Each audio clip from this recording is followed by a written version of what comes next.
America attacks in the air, on the land, on the sea. This series of 24 military scenes, originally issued on ice cream lids, has been produced in full color, size, and format of the most popular collectibles of that era, picture cards. The scenes reflect in art, style, and text the national mood of the year 1942. Captain Colin R. Kelly Jr. wrecks Jap battleships. December 7, 1941 was a black day for American war power. With the treacherous blow, the Japs destroyed or damaged much of our Pacific strength. But they couldn't kill our will to strike back. Army and Navy units went into action immediately. Over Philippine waters, Captain Colin P. Kelly Jr. of the U.S. Army Air Forces flew his 4-engine Flying Fortress into the ferry mouths of the enemy cannon and dropped 3 direct hits on the Jap battleship Haruna, which soon sank. Kelly lost his life in the attack, but won undying fame for his part in stemming the Japanese tide. Colonel Jimmy Doolittle bombs Tokyo. Tokyo bomb shouted huge headlines in almost every American newspaper on April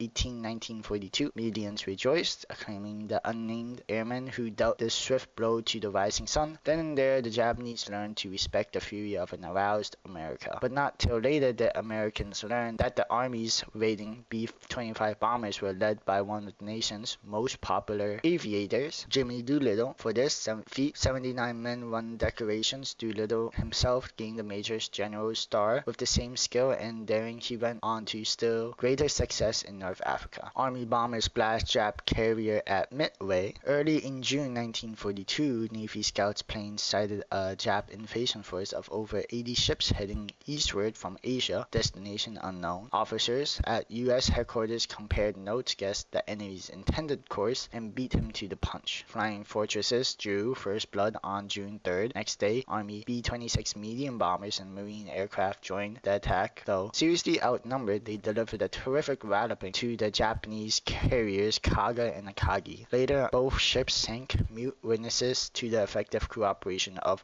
U.S. Army and Navy and Marines. Flying forts wreck war plants, Lille, France. American bombs hurled a terrific blow at Hitler's war machines on October 9, 1942, 115. Flying Fortresses, based on Britain, staged a spectacular daytime raid on the Lille industrial region in occupied France. The big B-17 wrought huge damage on Nazi-controlled factories and with their own guns knocked down over 100 German fighters sent to intercept them. Yet this was just a start. Subsequent raids on Lorient, German Atlantic subbase, and other Axis production centers made the Flying Fortress a dreaded nightmare to the Nazi dream of conquest. Army tanks and planes in Egypt. The arsenal of democracy, President Roosevelt's phrase for America's workshops of war, played the trump card in Britain's final attack in Battle of Egypt. For 2 years, the battlefront seesawed from Benghazi to Alamein. First, the Nazis would gain, then the British would retaliate. Later in 1942, Britain's General Montgomery took command, supported by the America's mechanized equipment, U.S. planes, and new General Sherman tanks carrying 75mm guns with a 360-degree traverse, shattered Rommel's armored units, helping Montgomery to clear the enemy from Egypt. Troops land in North Africa. With more than 1 million men overseas, each man requiring 50% more equipment than World War I, America achieved miracles in mass transportation. Iceland set the stage for first great expeditionary actions of World War II. Finally, Australia absorbed thousands more troops than India,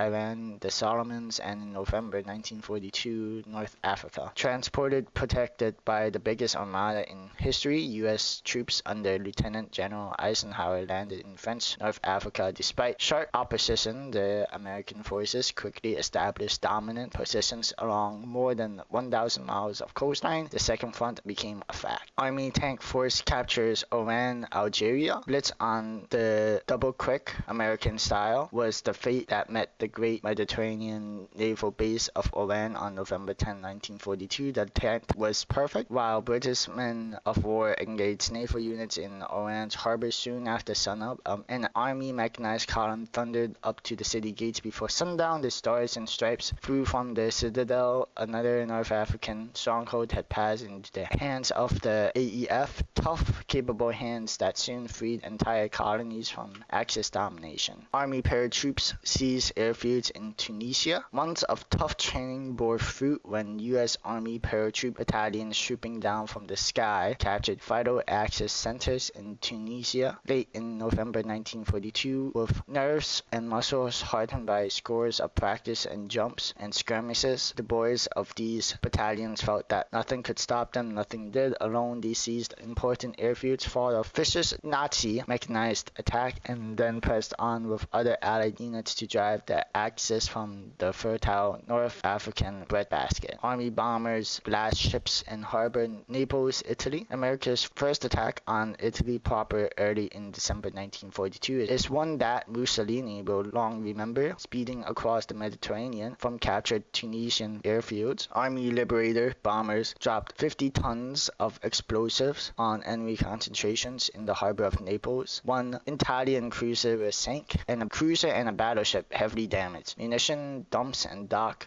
facilities were pulverized. Vital supplies bound for Axis armies in Africa went up in smoke. Fascism took it on the chin without returning a blow. Every one of the 20-odd liberators returned home safely, and the visit was repeated a month later. B-38 destroyed transportation facilities, Tunisia. Lightning is a well-earned name for the Army's twin-engine P-38 Lockheed interceptor planes, striking super swiftly into Axis areas in Tunisia at the end of 1942. These sturdy warbirds disabled 20 German locomotives, ripped motor convoys to pieces, shot down 40 Focke-Wulfs and Messerschmitts with a loss of 9 P-38s. Again and again, the Lightnings went into battle, attacking with their multiple guns, sometimes escorting heavyweight flying fortress in bombing raids to break the enemy from his stranglehold on Tunis. Bischert, never in German history did lightning strike so hard and so often. Army jungle troops drive Japs from New Guinea, Port Moresby, Australia's shooting outpost on the southern shore of New Guinea, almost fell to Jap attack in the summer of 42, but reinforced Allied troops held fast. Then, led and inspired by General Douglas MacArthur, they forced the Japs back into their tracks, back through the thick steaming jungle, crawling with snakes and insects, back over the treacherous Owen Stanley Mountains, back to the fairy beaches of Papua, drove the Yanks and Aussies, fighting the tired but ready Japs for every inch gained. Finally, in December, supported by General Stewart, 13-ton tanks, they seized the enemy's bases of Buna and Ghana, then pressed on to pound the Japs by sea and air at Lai and Salamaua. Navy gunfire speeds Army capture of Casablanca. The Atlantic coast of French Morocco seemed alive with the blaze of big guns and glare of searchlights on November 7 and 8, 1942. Shore batteries and ships of the Vichy French defenders threw tons of explosives and at the oncoming Yankee armada. American destroyers, cruisers, and battleships replied with compound interest. While the battle raged at sea from Casablanca to Fadala, Army landing parties battered their way ashore, stormed up the beaches, and rolled triumphantly into the colony's capital. Casablanca fell, but the hearts of most of her citizens rose to welcome the Americans as friends and protectors.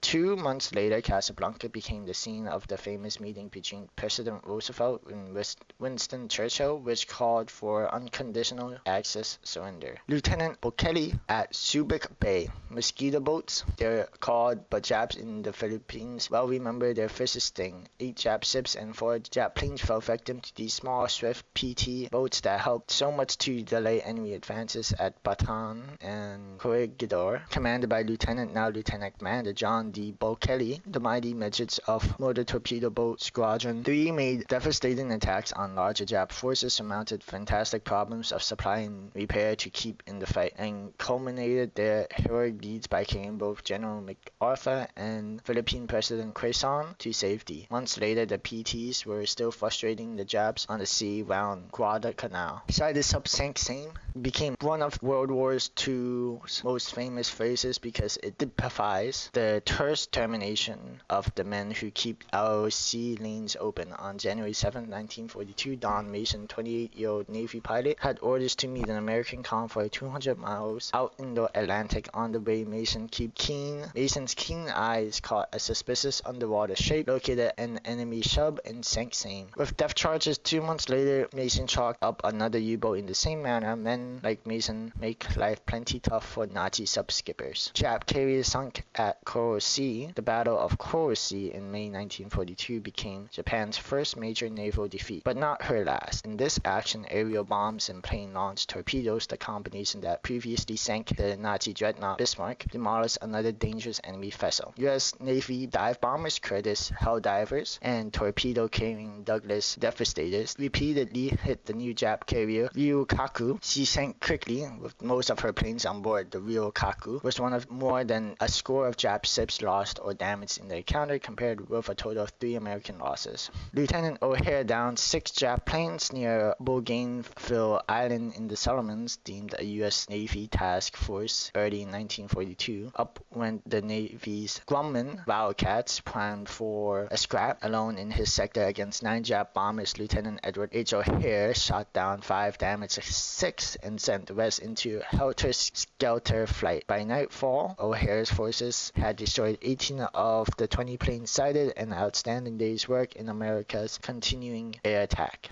Navy bombers destroyed Jap cruisers at Midway. The Battle of Midway opened on June 3, 1942 by U.S. Army bombers, raged continually for 3 days. On June 5, the enemy broke into retreat. Navy carriers plane hot in pursuit called the Jap cruiser-destroyer group lasted for 8 hours. Both cruisers, the Mogami and the Mikuma, sank. Other Japs' losses at Midway include 4 carriers, 3 damaged battleships, 3 destroyers, several cargo ships, and hundreds of planes. Though the USS Yorktown was also lost, the enemy was rocked back on his heels. His invasion plans failed again. Sub-sink Jap destroyers at Aleutian Islands. In the Aleutian Islands on July 4, 1942, far-ranging, hard-hitting American submarines treated Jap invaders to a crushing fireworks display, directing their tin fish at enemy surface craft. U.S. Navy torpedomen sent 3 Jap destroyers to the bottom, badly damaged a 4th. Thus began the determined drive that forced the enemy from their northern foothold before the end of the year. Throughout the Pacific, Uncle Sam's intrepid submarine commanders had sunk almost 1 million tons of Japanese shipping, including dozens of cargo ships attempting to supply advanced Jap forces fighting Allied troops. Airships sink subs Eastern Sea frontier.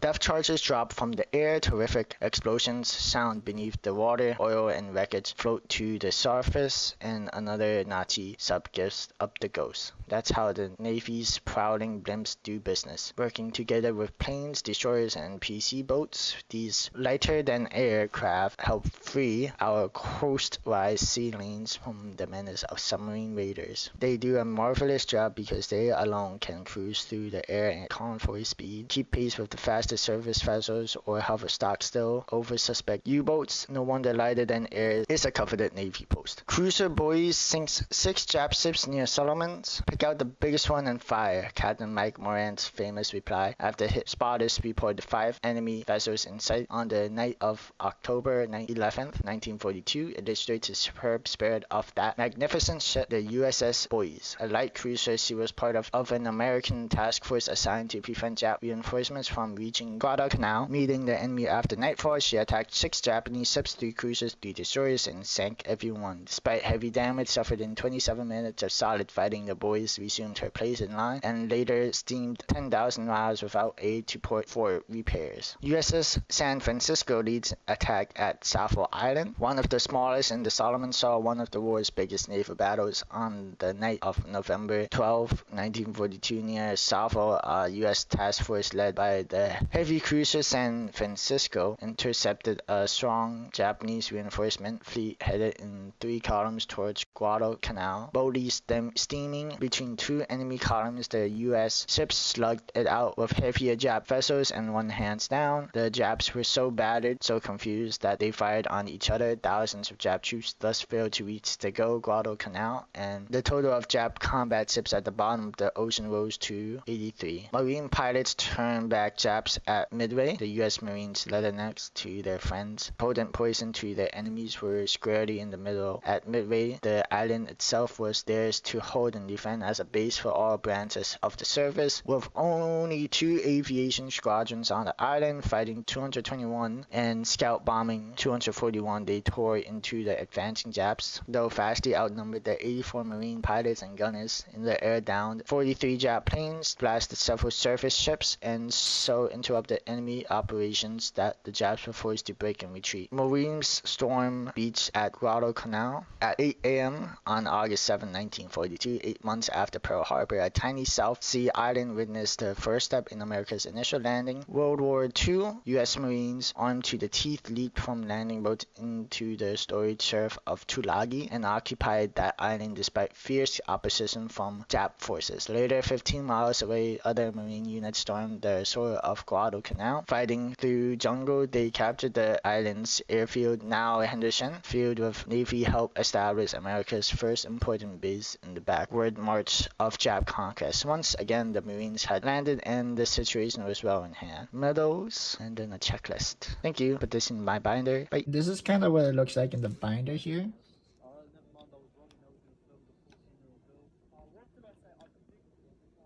So I put them vertically.